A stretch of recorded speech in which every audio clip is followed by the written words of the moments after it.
ay patungkol sa Missions Emphasis Week dahil ang ating pong denominasyon o ang ating denomination na Kamao Church, alam ko na ito po ay laging binilin sa atin ng ating Panginoon na go and make disciple. Laging utos siya ng ating Panginoon sa bawat isang simbahan natin. At sa denomination natin, every last week ng March, yan ang ating tema. No? Kaya, ngayon, Missions Emphasis Week tayo. Kaya ngayong umaga, pakamagatan natin itong Empowered for Generational Impact. Empowered for Generational Impact. Ang Psalm 78 po is titled A Contemplation of Asaph. Sino pong nakakakilala kay Asaph? Hindi po ito yung as soon as possible. Asaph po. The author Asaph was the great singer and musician of David and Solomon era. No, siya yung magaling. Hindi naman sa pinakamagaling kasi ang magaling na manunugtog noon ay si David. No, and siya ay great singer and musician of David. Sa likod ng ni David, nandun siya. And si Asaph po ay prophet in his musical composition. Isinasalaysay ni Asaph ang mga dakilang gawa ng Diyos sa buong kasaysayan ng Israel sa pag-asang makumbinsi ang susunod na henerasyon na maging tapat sa Panginoon. Kung inyo pong aaralin ang buong Biblia, ang Israel po, no, ay yung mga nagdaang hari dyan ay hindi naging good. Hindi naging good king ang naging hari ng Israel. No, kaya, at para kay Asaph, umaasa siya na yung darating pang henerasyon, kasama na tayo ngayon, kasalukuyan, ay maging tapat sa ating Panginoon. Nakakaasa kaya tayo o si Asaph sa atin na magiging tapat tayo sa ating Panginoon kung inyong tatanungin ang inyong mga sarili? Tama? Magiging tapat kaya tayo sa ating Panginoon? Psalm 78 is the longest of the historical psalms. And the lesson is that history must not repeat itself. Alam ko may mga kasabihang na naniniwala na history repeats itself. Narinig ko yon minsan sa mga matatanda pa noon. Pero itong si Asaph ay naniniwala na hindi. Hindi siya naniniwala na history repeats itself.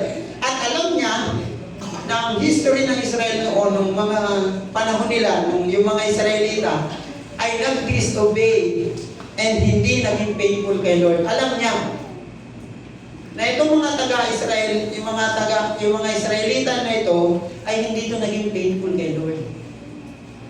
Sabi nga ni James Montgomery Boyce, the people must never again be unbelieving. Dapat daw hindi na ganun. Missions Emphasis Week ngayon, at naniniwala ko na meron pa tayong dapat gawin sa mga bagong henerasyon natin. Taas ang kamay ng merong mga anak. Bibilang lang tayo. Uy, napakarami. Yung may mga anak. Diba?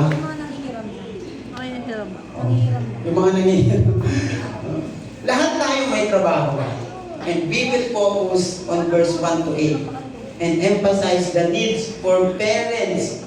Ito ha, hindi ito pang family, pang Mother's Day ng message, but para to sa lahat. Para sa ating mga parents to pass on the faith to the next generation. And sa mga bata, taas ang kamay ng mga bata. Natural, madami. Halos pantay ang bilang. Kayo, meron din kayong trabaho sa inyong next generation. Tayo, mga magulang, tayo bilang isang anak, ang trabaho natin ay upang sanayin at turuan silang maging matapat at masunurin sa Diyos. Ito ay may kasamang pagsunod sa dakilang komisyon o dakilang utos ng ating Panginoon. Ano kaya yun? Kung natatandaan nyo, ano ba ang dakilang utos ng ating Panginoon? Yung ating sinusundan. Go and make disciples. Ayan, ang tanong, nagdi-disciple kaya tayo? No, nakakatuwa. Meron kaming 2 bagong attendee ng Saturday School. No, andito yung kanina. Ba't nawala mo yun? Ayun. Ayun, nandun ito. Palakpakan naman natin sila, no? Yung 2 nating bagong attendee ng Saturday School. Gusto kong i-acknowledge sila para maramdaman nilang welcome sila sa ACCS family. Amen? Welcome na welcome sila sa ACCS family. And hindi ko na kailangan tanungin kung sino nag-disciple sa kanila. Basta matay na lang sila. Diba? So bago tayo lumalim, let's bow ahead and let's pray.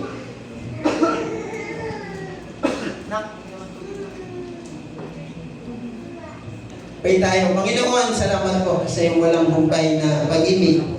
Sa tunay na dakilang pangalan, kami po ay nalulugod. Sinasampa ka po namin, Panginoon. Salamat po sa iyong salita na pagbubulay-bulayan namin ngayong umaga. Tulungan mo po ang bawat isa na maramdaman namin ang iyong salita at maipasa namin ito sa mga bagong henerasyon ng aming buhay.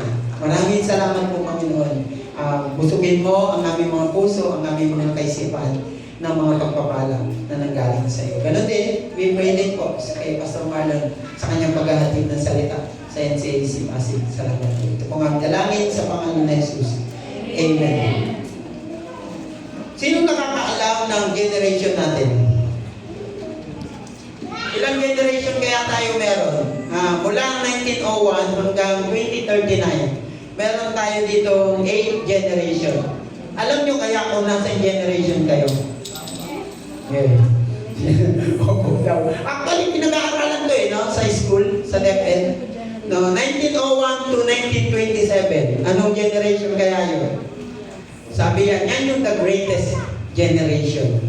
Yan yung the greatest generation. And 1928 to 1945. Wow, mukhang may Google dun Mukhang yung source pagkaka-source niya, isa. No, yan yung tinatawag na the silent generation. And yung 1946 to 1964. Ikaw, dito ka na ba? The baby boomers. Wow, parang ang ganda, no? The baby boomers. Sino nga yan? Wala ka naman 1964? Wala pa? Tidalor. Anong pa Tidalor? Tidalor, anong year mo? Hindi na seryoso. 1960 daw. Okay. Si nanay. 1938. Okay. Wow, the silent generation. Kaya pala si nanay tahimik lang. Okay. 1965 to 1980. Yan yung Generation X. Ay, mahilig kayo sa X, ha? Balik-balikan yung X nyo, ha? Ayan, eto na. Dito na ako, 1981 to 1996. Ano yan? Millennial. Millennial baby pala. Millennial baby pala. Okay. 1996 to 2012. Ito yung Generation Z. And born between 2013. Taas ang kamay ng 2013 pataas na. To 2025. Ano, Generation Alpha pala yan. Buti na lang hindi ang motor niya hindi wave alpha. Kundi alpha na kayo kung tawagin. Okay? And yung mga darating yung anak, kung sakasakali lang, mga bata, magkaroon kayo ng anak na mag-aasawa kayo. 2025 to 2039, yan yung tinatawag na Generation Beta. Oy, galing ng mga nag-aaral lang. Plus 10 kayo sa ESP. Ay, ano nga yun? Anong subject yan? Sige, yun na yun.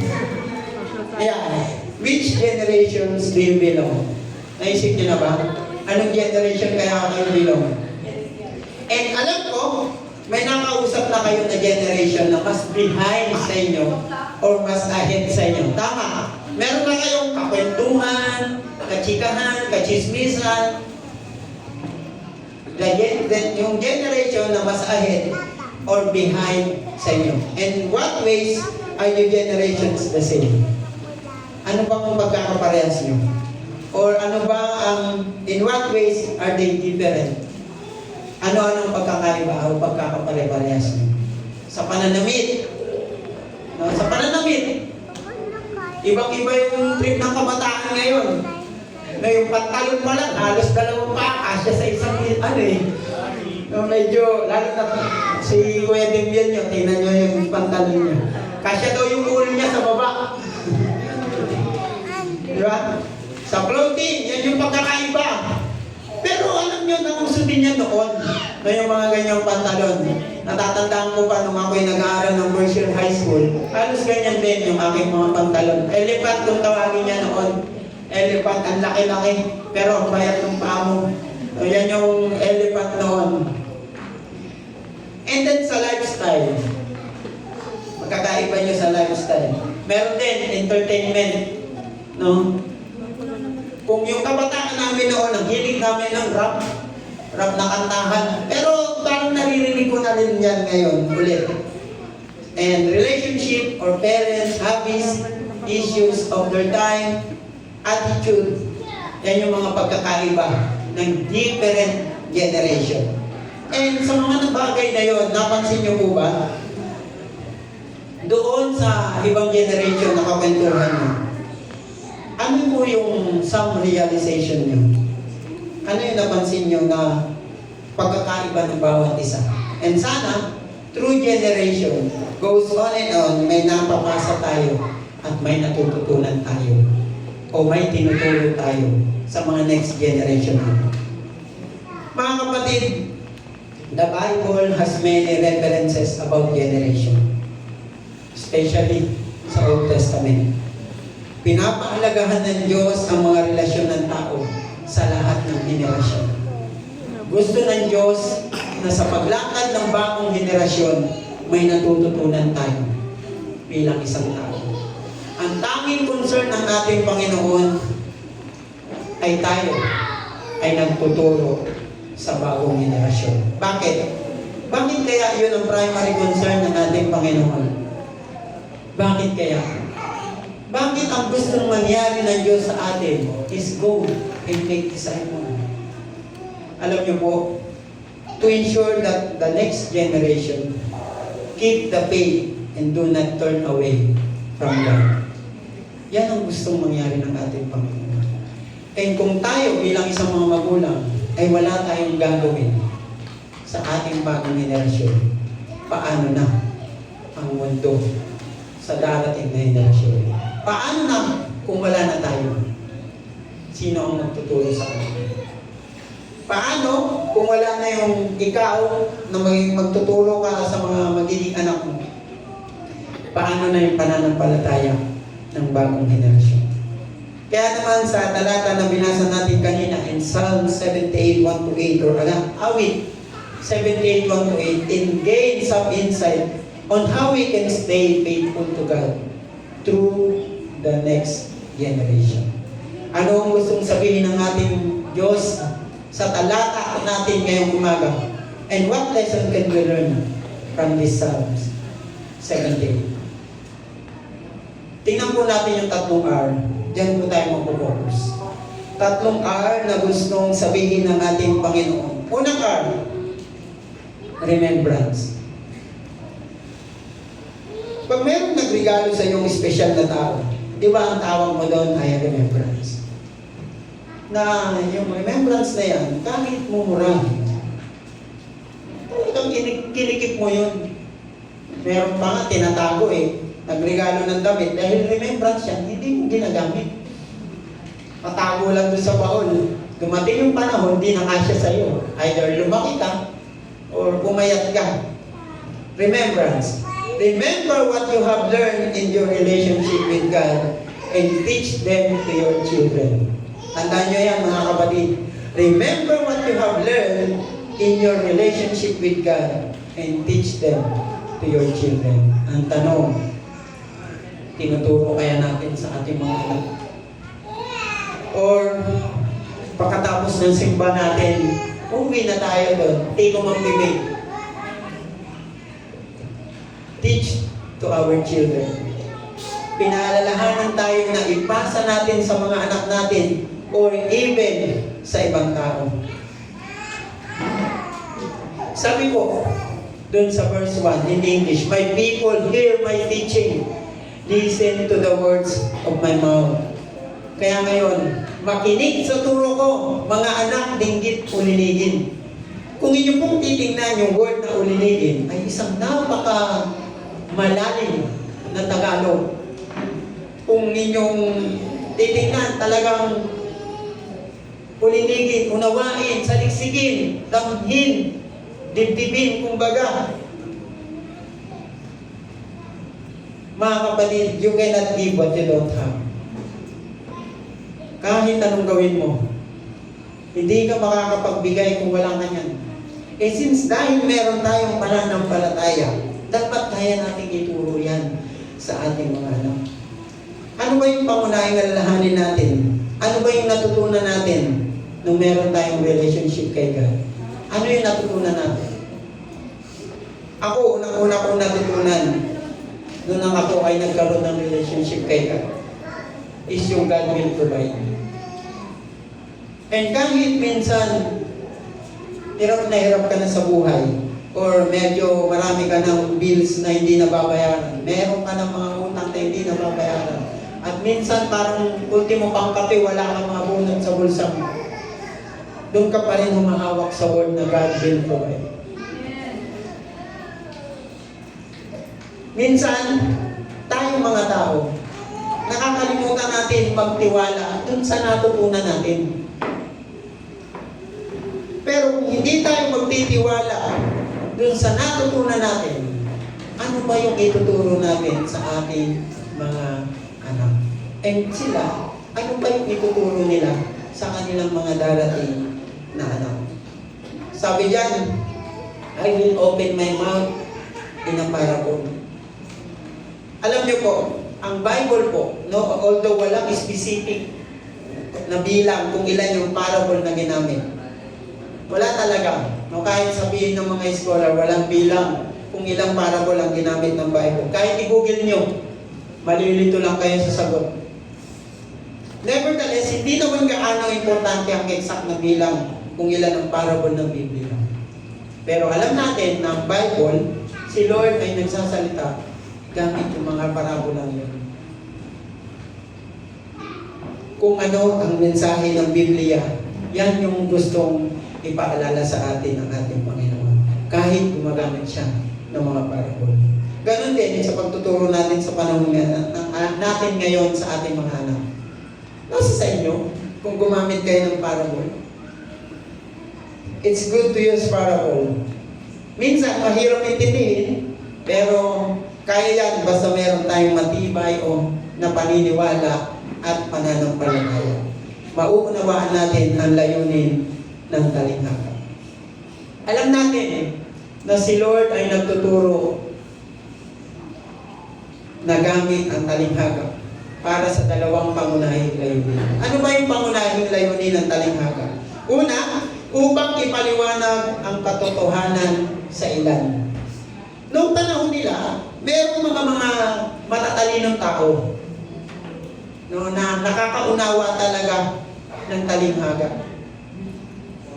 And doon sa mga tao na yun yung pangunahin niyang layunin kung bakit gumagamit siya ng talinghaga. And yung mga tao na yun, sila naman yung magtuturo sa ibang walang gaanong pangunawa sa talinghaga. And pangalawang layunin ng Diyos dun sa talinghaga upang mapanatili ang katotohanan nakatago sa iba. Minsan kasi sa panahon nila noon, yung katotohanan ay keep na keep lang nila dun sa mga taong nakakaunawa. Hindi nila pinaparinig dun sa iba dahil minsan pag mahina pa yung kanilang pananampalataya, nagkakaroon silang tendency manghina. Ganun din po sa panahon natin ngayon. Pag mahina yung ating pananampalataya at makikinig lang tayo ng mga talinghaga, baka po hindi natin kayanin. Kaya ngayon, ang gusto ng Panginoon at ang gusto ng ating denomination ay intentional tayo sa pagde-discipleship. Wala na tayong talinghagang gamit dapat. At alam natin na yung mga bata ngayon o yung mga next generation pa, hindi ko naman nila lahat, Ang gusto nila specific. Hindi na pwedeng segue ka pa. Hindi pwedeng bira ka lang ng bira. Dapat direct to the point na. And yan yung na-obserbahan ko sa mga bata ngayon. Hindi pwedeng utos ka lang ng pakunti-kunti. Dapat direct na. Ibulgar mo na yung gusto mong sabihin. Kaya tayo mga tao ngayon, dapat we are thankful today. Sa panahon natin ngayon, napansin niyo po ba? Very easy na mag-share ng Word of God. Kung noon, kailangan pa nilang maglakbay patungo sa malayong lupain. Ngayon, napakabilis lang. Hawakan niyo yung mga cellphone niyo. Punta kayo sa Facebook niyo. Copy-paste lang kayo doon. Type lang kayo doon. And pindutin niyo lang yung post. Yung mensahe mo ngayon, nasa New Zealand na. Di ba? Ang bilis. Isang click lang. Napakabilis mag-share ng Word of God. Kaya minsan, hindi natin nagagamit ng ayos yung ating social media. Yung social media platform ay pinadala o pinaintulutan niya ng Diyos para gamitin ng maayos. Ano ang basic na dahilan kung bakit may social media platform na? Sa palagay nyo kaya? For great communication. Diba? Yan yung primary na dahilan kung bakit lumaganap na yung ganyan social media. And kung titignan nyo yung word na communication, napakalawak niyan. Kasama niyan yung pagbabahagi ng salita ng ating Panginoon. And kung kayo po ang tatanungin, kaninong panahon mahirap mag-share ng Word of God? Yung panahon ba nila noon? O yung panahon natin ngayon? Mas mahirap pa? Mas mahirap pa ngayon? Mas mahirap noon? Para sa akin po, mas mahirap noon, mas mahirap din ngayon. Ngayon kasi mas madali yung paraan. Pero pinapahirapan na ng tao. Bakit? Wala silang time mag-share ng Word of God. Ilang friends meron kayo sa Facebook? Thousands. Minsan million pa nga. Kung huli kong check ng akin, siguro 1-2. Yung huli kong check ng akin, 1-2. And dun sa mga friends niya sa Facebook, ilan kaya doon niya nag-share ng Word of God? 5? 3? 4?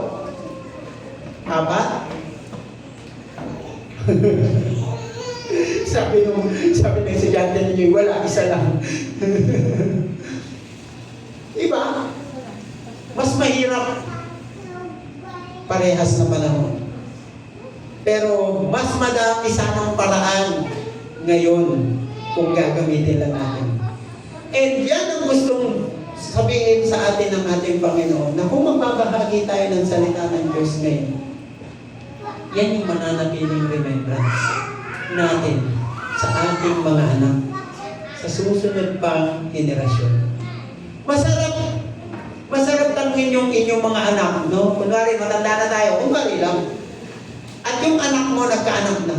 Sasabihin ng apo mo, kanino ka natuto pa magbasa ng Biblia at mag-share ng Word of God?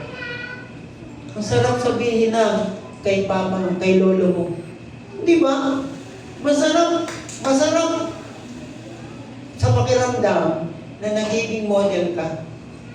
Nagiging model ka sa iyong mga anak at sa mga darating pang henerasyon. Masarap yung ganun yung iiwanan mong remembrance.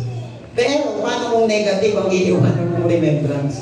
Kanino ka natutong mangupit? Sa lolo, kay lolo ko. Iba, parang pangit naman nun. Mas maganda kung mabuti yung matatandaan nila sa iyo. Alam ko, narinig nyo na ito mga bata sa inyong mga magulang. Kahit ako, narinig ko na rin itong word na to. Madalas itong naririnig ng mga bata ngayon. Correct me if I'm wrong. Kami noon, nung bata pa, ganyan kami noon, ganito kami ngayon. Narinig nyo na ba yan, mga bata? Sabihin natin mga magulang, kami noon, nag-aaral kami. Bakit pa kami bundok? Sasabihin naman ng mga bata, iba yung panahon nyo noon pa. Iba yung panahon namin ngayon, wala nang bundok, puro patag na. The point is, kung narinig nyo yung word na yan, walang masamang maniwala doon. Walang masama. Dahil ano, kapupulutan natin ang aral niyo. Yung pagtawid ng mga magulang natin ng bundok noon para makapag-aral ay isang mabisang paraan para sa atin ngayon na mag-aral ng mabuti. No? Motivation natin yun. Kasi ngayon, maalwal na yung buhay. Maglalakad ka lang ng bata. Minsan, sasakay ka lang ng motor, sasakay ka lang ng jeep, makakapunta ka na ng school. Hindi mo na kailangan tumawid ng napakaraming bundok. Tapos tatamarin ka pa mag-aral. Diba? Masarap maging motivation yung mga gano'n. Walang kasamang maniwala doon kasi yun yung magandang makakapag-iwan sa atin ng aral. Make sure lang na meron tayong follow-up on that. To make a follow-up, nandiyan ang Bible. Hindi na natin kailangan lumayo. Sa Bible, hindi tayo maliligaw. Amen? Ay ang Bible, yan ang remembrance sa atin ng ating Panginoon. Wala nang siya ay nabuhay, napako sa krus at namatay para sa ating mga kasalanan. Amen? Pangalawang araw, resolution. Ano ba yung resolution? New Year's resolution? Magdadayan na ako ngayon 2025. Sunod-sunod yung handaan. Cheat day muna tayo ngayon, Lord. Di ba? Resolution. Resolve to do what you can to ensure that your children, our next generations, will know the Lord. Yan po yung batas ng ating Panginoon. In our government, meron tayong mga batas o mga resolution. Tama? Sa mga driver, madalas yan. Marami tayong batas na sinusunod. No entry or one way. No driver license. Dapat pag nagdadrive ka, meron ka dalang lisensya. Meron tayong maraming batas para malaman natin ang mga bawal. Tama? Yung mga batas na yan ay ginagamit para hindi natin gawin o sundin yung mga yon. At kung inyong pag-aaralan, yung mga batas na yan, medyo masakit sa ulo. Meron akong kaklase, tinanong ko nung nag-aaral siya ng law. Sabi ko, ilang batas ba yung kinakabisado nyo? Sabi niya, naku mate, sasakit ang ulo mo. 5 ganto kakapal daw na batas ang kailangan nilang kabisaduhin. Imagine, 5 ganto kakapal ang kailangan mong kabisaduhin. And resolution in the Bible, it means a firm decision to act in accordance with God's will. Noon, ang resolution noon, sundin lang ang pamantayan ng ating Panginoon. Ngayon, napakahirap na yun. Kasi meron ng pamantayan ng Diyos, meron pang pamantayan ng tao. Pansin niyo po ba yun? Kung sa Diyos hindi ka pa nagkakasala, sa tao may kasalanan ka na. Napakabilis lang. Maraming pamantayan ng tao. Ganun din. Kaya noon ang pamantayan, sumunod lang sa gusto ng Diyos sa buhay natin. Tumutukoy din ito sa isang pangako na sundin ang mga pagpapasya na nakahanay sa prinsipyo ng Biblia. Prinsipyo ng Biblia. Ngayon meron na din, hindi lang prinsipyo ng Biblia, prinsipyo pa ng tao. At minsan, mas mahirap ang sundin yung prinsipyo ng tao kaysa sa prinsipyo ng Biblia. Ang purpose ko ng resolution na ito sa panahon natin ngayon ay para sundin ang ating susunod na henerasyon. Kahit ang simpleng pagbabasa ng Biblia ay pwedeng maging resolution natin sa ating mga tahanan. Taas ang kamay na mayroong mga magulang na may batas na magbasa ka ng Biblia. Kahit ako, guilty ako rito eh. Wala kaming batas ng ganun sa bahay nung nagbasa ka ng Biblia. Pero, batas yun ng ating Panginoon. Na read my word. to equip us.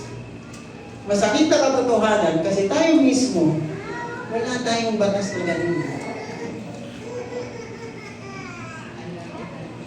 Alam natin na ang salita ng Diyos ay hindi natin pwedeng baliwalain. Importante yan, yung salita ng Diyos sa buhay natin, sa pamantayan natin bilang isang tao. Pero, wala tayong batas. Nakakalungkot nga minsan nung nasa GPTA meeting ako, parang dinidisregard nila yung salita ng Diyos. Kasi sabi ko nun, sir, baka pwede natin isingit. Isingit na nga lang yung term ko eh. Baka pwede natin isingit ng konti yung pagbabasa ng Biblia sa mga bata.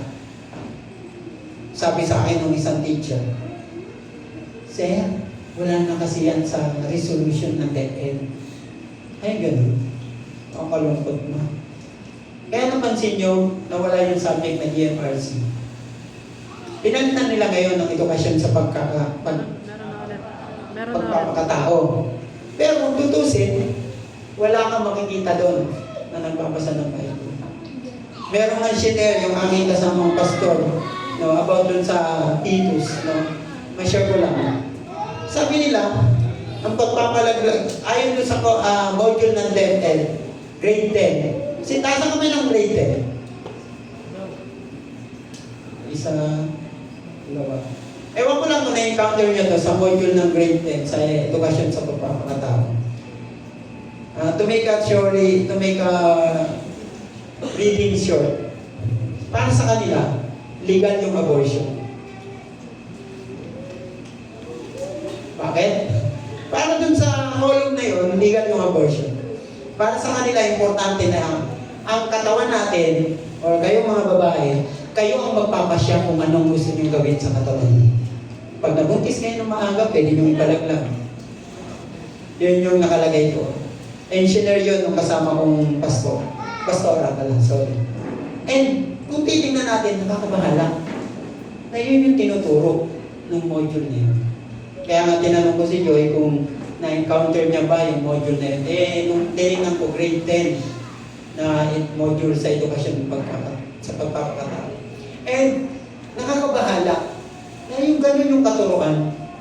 Kung inyo nung napansin, resolution sa DepEd mismo, wala na yung Word of God. Kasi kung nandun ang Word of God sa resolution nila, hindi nila maiisip yun. Para sa kanila, ang fetus pa daw ay hindi pa tao. Ang fetus ay hindi pa tao. Kaya, kung tinignan ko, sabi ko, inigilabutan ako, sabi ko, nasa sayo na, kung gusto mong ipalaglag. Pero sana mabasa ko ng buo, no, yung article na yun. Sana magkaroon ako ng time para mabasa na yun.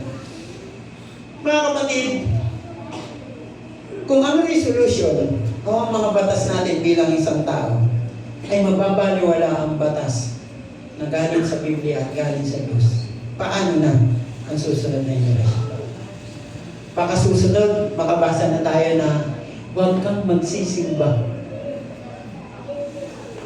Paano yun? Meron na ang pag-aaral ngayon eh. Meron na ang school ngayon na may pasok ng Sunday. Paano ka na lang nagsisimba ngayon kung ang pasok mo Sunday? Inuunti-unti na. Sabi sa subject namin sa theology, ang panahon daw natin ngayon, inuunti-unti na alisin yung panahon ng Diyos noon. Pero papayag pa kaya tayo? Tayo bilang isang mananampalataya at naniniwala sa Diyos, papayag ba tayo na mawala ang kasaysayan ng ating Panginoong Jesucristo? Dapat hindi.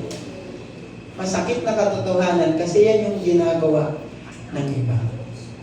Hindi natin maitatago sa ating mga ninuno, mga bata, no? Sabihin natin sa mga susunod na henerasyon ang pagbuo ng kapuring-puring ginawa ng ating Panginoon noon.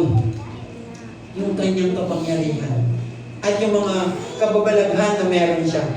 Nagtatag siya ng isang utos kay Jacob at nagtalaga ng isang batas sa Israel na gusto niyang dalhin natin ngayon sa henerasyon natin ngayon.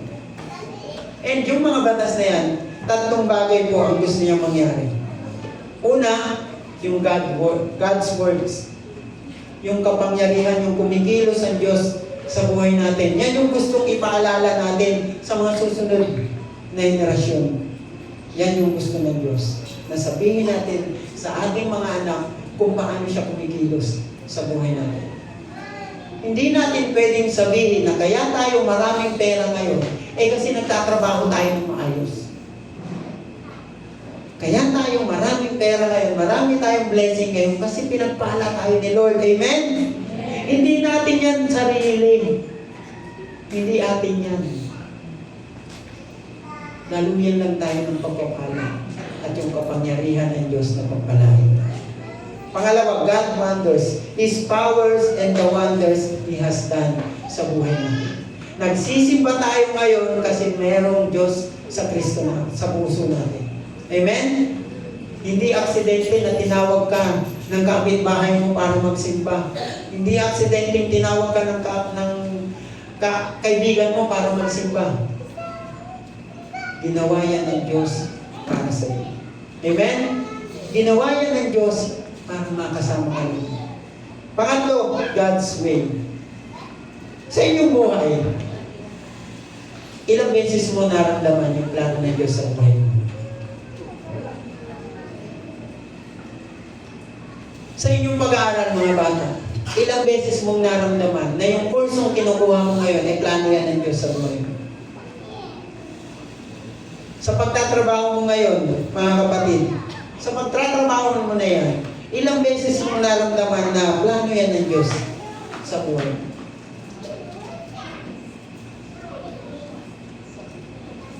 Minsan, nakakalimutan natin na God's way yan.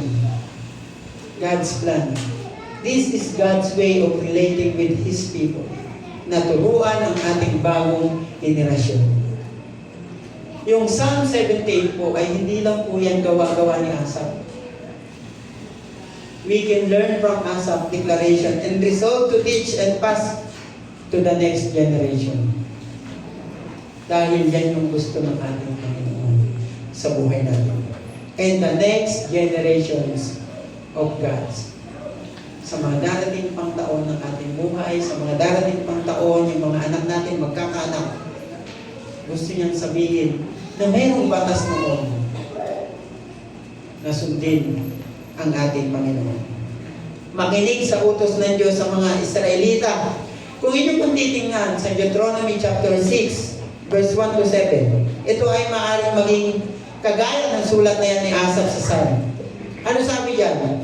Verse 1 to 7. Basahin ko po Deuteronomy chapter 6, verse 1 to 7. Sabi diyan, ito nga ang kautusan at mga tungkulin ibinibigay sa atin na siya ninyong susundin sa lupain ninyong sasakupin.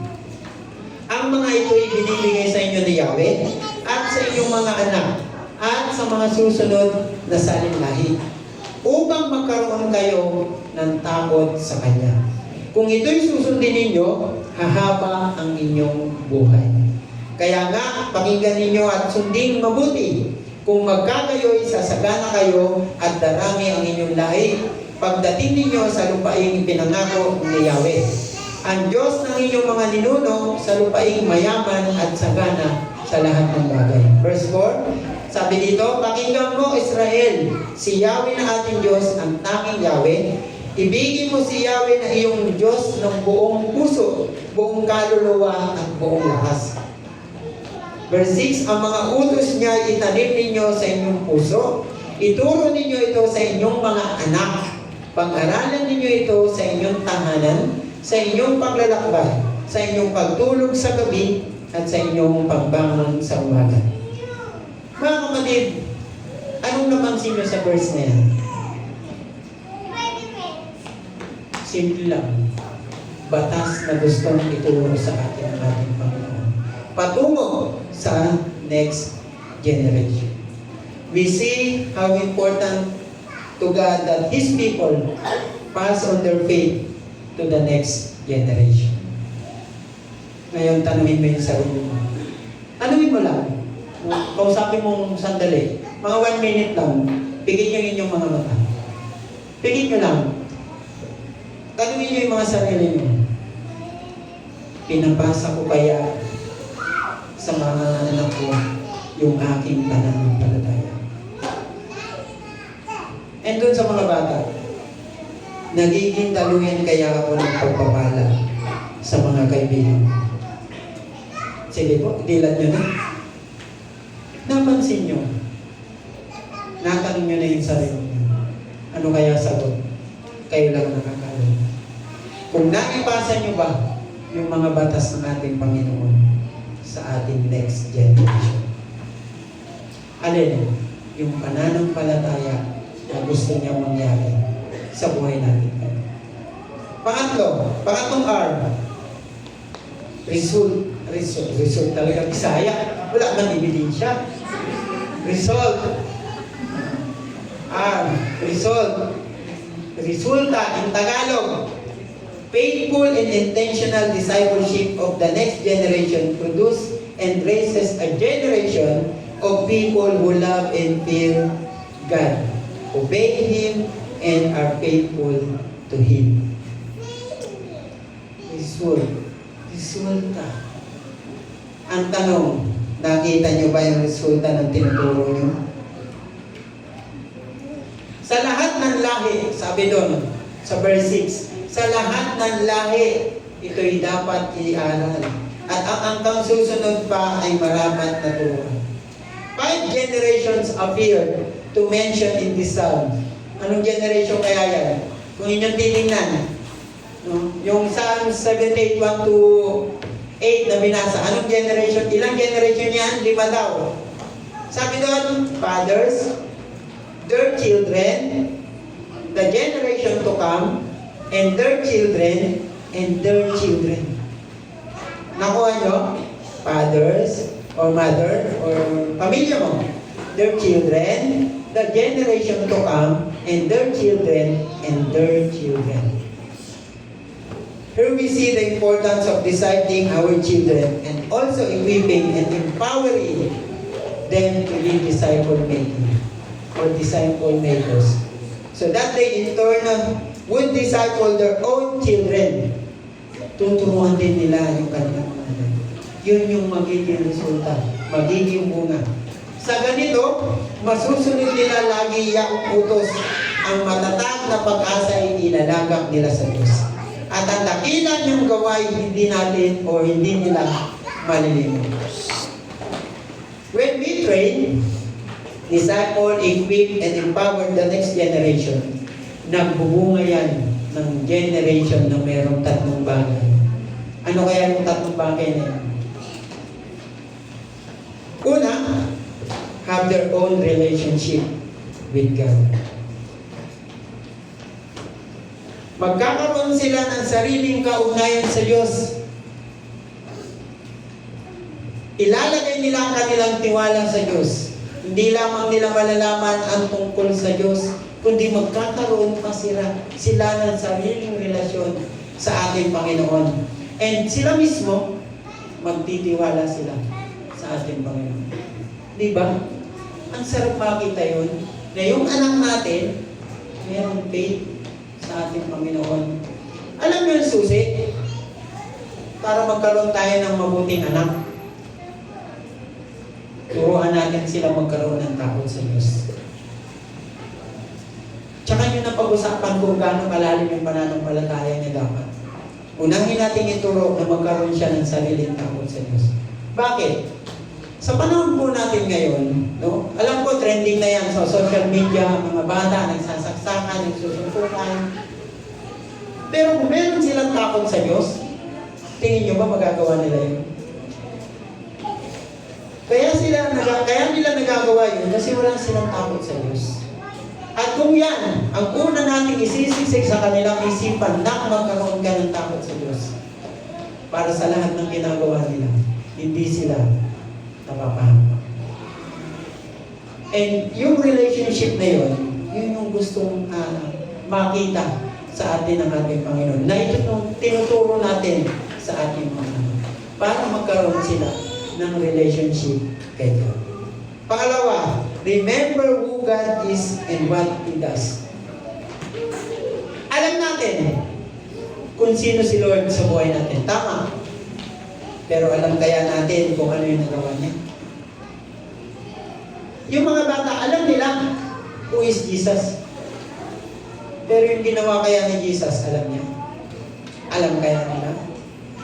Tandaan kung sino ang Diyos at kung ano ang ginawa niya sa buhay natin. Ang problema ng nauna, ang mga henerasyon sa kwentong ito ay nakalimutan nila ang nagawa ng Diyos. Nakalimutan nila kung sino ang Diyos. And bilang isang resulta, sila ay naging isang matigas ang ulo. Pag nakakalimutan natin kung sino ang Diyos at yung mga nagawa ng Diyos sa buhay natin, magiging matigas ang ulo. Magiging mayabang tayo. Kagabi may pinanood kami ni Joy. Kasi yung mga anak ko tulog eh. Si Jennifer pala nasa practice ng to.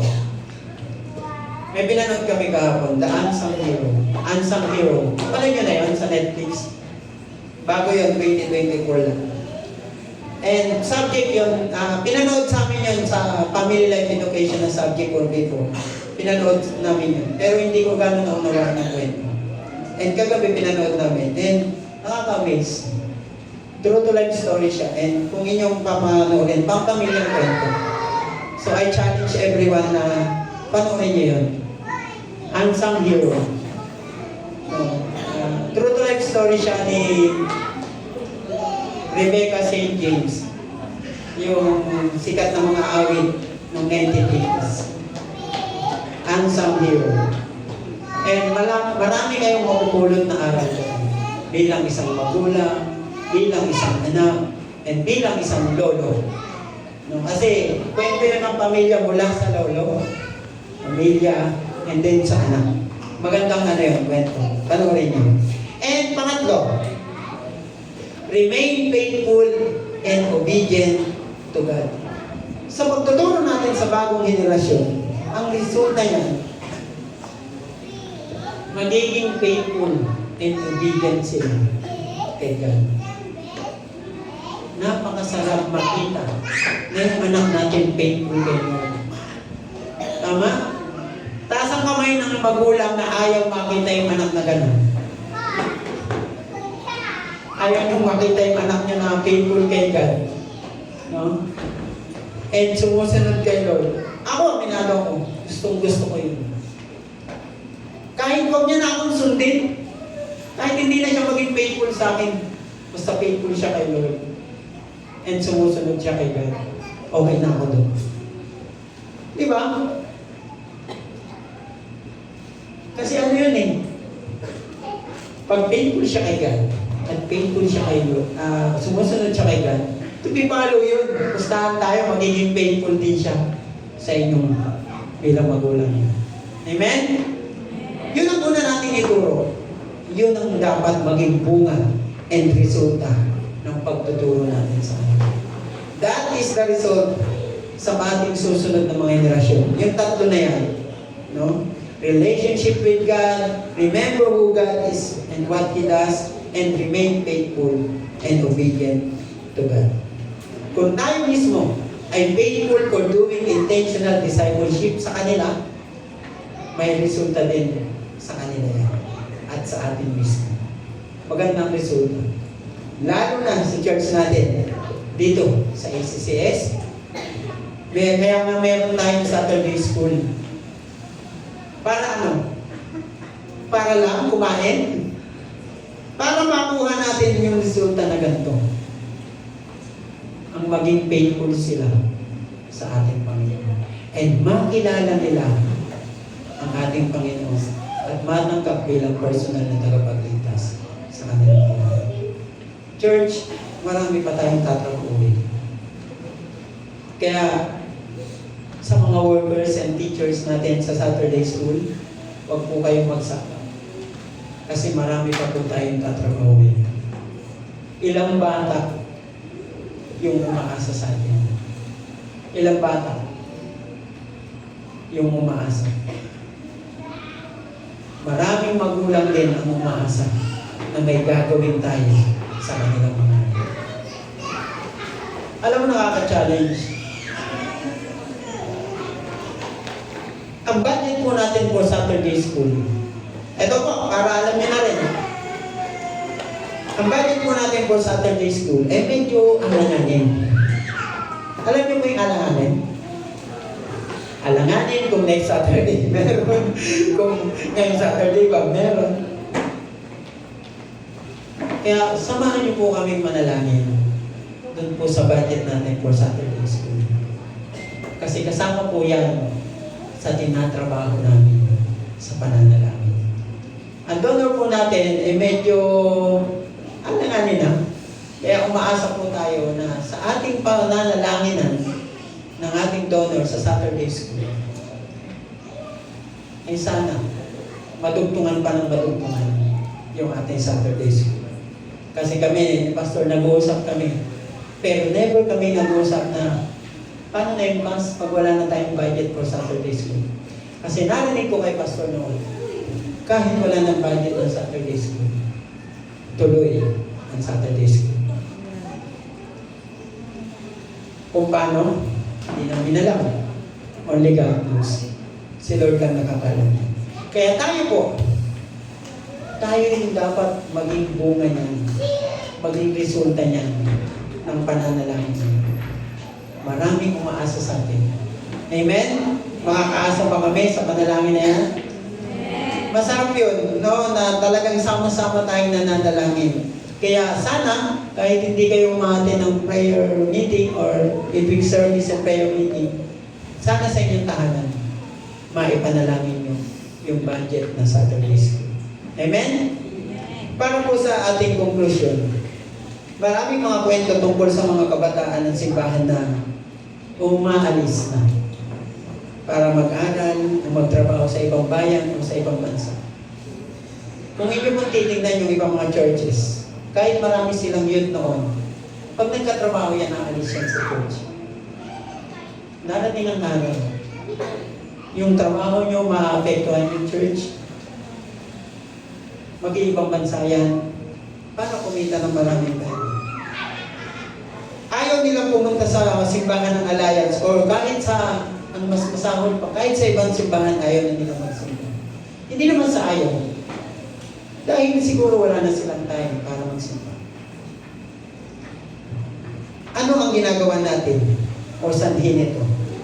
Or ano ang gagawin natin o kailangan natin gawin upang maiwasan ito? Sa mga kabataan, marahil meron kayong mga idea dito para manatili kayong nasa simbahan. Kung meron kayong idea, turuan nyo kami. Malay nyo, matuto kami sa inyo. Turuan nyo din yung mga susunod yung generasyon. Para pagdating ng araw, sa mga susunod na generasyon, hindi sila mawala sa simbahan. Yan ang problema ng ilang simbahan. Hindi lang sa district natin, sa buong Kamako, o sa ibang denominasyon pa. Ang mga bata pag nagkatrabaho na, nakakalimutan ng magsimba. And tayo bilang isang mananampalataya at naniniwala sa ating Panginoon, tayo din ang may pagkukulang doon. Nagkukulang tayo ng paalala sa kanila na manatiling tapat sa ating Panginoon. Pastor, nagtatrabaho po kasi ako. Nagtatext naman po ako, okay na yan. Ang pananampalatayang walang gawa ay patay po. Kaya kailangan may action o may gawa. As the years pass by, generations come and generations go. Ang dakilang komisyon ng utos ng ating Panginoon ay nananatiling natutupad o dapat natutupad. Kahit pawala ng pawala yung generation na yan sa simbahan, dapat ang generation natin ay intact doon sa sinasabi, go and make disciples. Ang ating panalangin ay maging isang henerasyon ng mga tao na matapat at masunurin sa Diyos. Let us be model, make disciples, and mentor the next generation so that they will be faithful and obedient disciples of Jesus who made disciples for their generation. Nakuha po natin. Turuan natin silang maging faithful at sumusunod sa Diyos para maituro din nila yun sa kanilang henerasyon at sa mga susunod pang henerasyon. Hanggang sa ang Ebanghelyo ng Kaharian ay ipangangaral sa buong mundo bilang patotoo sa lahat ng bansa pagkatapos darating ng wakas. Kung hinihintay natin dumating ang ating Panginoon, lagi ko nung sinasabi, dapat maibahagi ang salita ng ating Panginoon sa iba. Kung naiinip na tayo sa pagdating ng ating Panginoon, pilitin natin ang sarili natin magbahagi ng salita ng Diyos.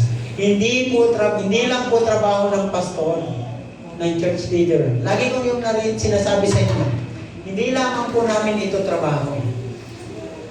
Trabaho po natin ito lahat. Okay? As we summary ng tatlong R ngayong umaga, ano yung R na una? Remembrance. Remember what you have learned in your relationship with God and teach them to your children. Pangalawa, ano yun? Wow, nakikinig yung mga Saturday schooler. Resolution. Resolve to do what you can to ensure that your children, our next generation, will know the Lord. Pangatlong R, ano yun? Yun, mabilis lang matandaan, no? Remembrance, resolution, resolve. Faithful and intentional discipleship of the next generation produces and raises a generation of people who love and fear God, obey Him, and are faithful to Him. Bilang lingkod ng Diyos, yan ang kailangan natin. Tandaan at isipin natin. Para nang sa ganoon, may maipamana tayo sa mga darating pang henerasyon ng ating henerasyon at sa mga susunod pang henerasyon. Amen? Isang mapagpalang umaga po sa lahat and God bless you all.